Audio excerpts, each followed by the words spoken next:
নমস্কার, আমি শীতল দাস দেবগিয়ার মার্কেটিং এলএলপির পক্ষ থেকে উপস্থিত হলাম দেবগিয়ারের যে অসাধারণ প্রোডাক্ট ডিপোর্গো তার একটি অসাধারণ রেজাল্ট নিয়ে। যিনি এই অসাধারণ রেজাল্টটি পেয়েছেন আমার সামনে উপস্থিত আছেন, ওনার সঙ্গে একটু কথা বলে নিচ্ছি। আচ্ছা মাসিমা, আপনার নামটা কি? আমার নাম লক্ষ্মী আঁকুড়ে। লক্ষ্মী আঁকুড়ে। আচ্ছা, এটা কোন জায়গা? এটা বর্ধমান জেলা আর পানাগড়। আর গ্রামের নাম? আর গ্রামের নাম সোয়াই। সোয়াই, পানাগড়ের সোয়াই গ্রামে। আচ্ছা আচ্ছা আচ্ছা মাসিমা, আপনার কি কি সমস্যা ছিল?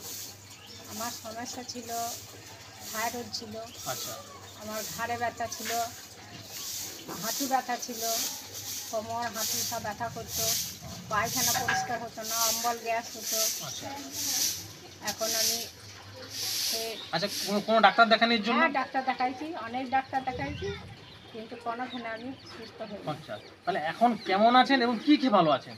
আমি এখন সুস্থ আছি, ভালো আছি। আমি এই বোতল খেয়ে। আচ্ছা আচ্ছা, দেখি দেখি দেখি। দেবগিয়ারের ডিপোর্গো। হ্যাঁ। আচ্ছা, এই ডিপোর্গো খেয়ে এখন সুস্থ আছেন। এখন সুস্থ আছি। আচ্ছা, কটা খেয়েছেন? এই তো দুটো খেয়েছি আর তিনটেতে দুটো খাবার পর রেজাল্ট পেয়েছেন, এখনো চলছে আপনার? এখনো চলছে। আচ্ছা আচ্ছা, খাবেন তো নাকি? হ্যাঁ, খাবো। আচ্ছা আচ্ছা আচ্ছা, দেখলেন আপনারা দেবগিয়ারের আরও একটি অসাধারণ রেজাল্ট ইনি পেয়েছেন। ইনি নিজের মুখে স্বয়ং বললেন। এখানেই আমরা এই ভিডিওটি শেষ করছি।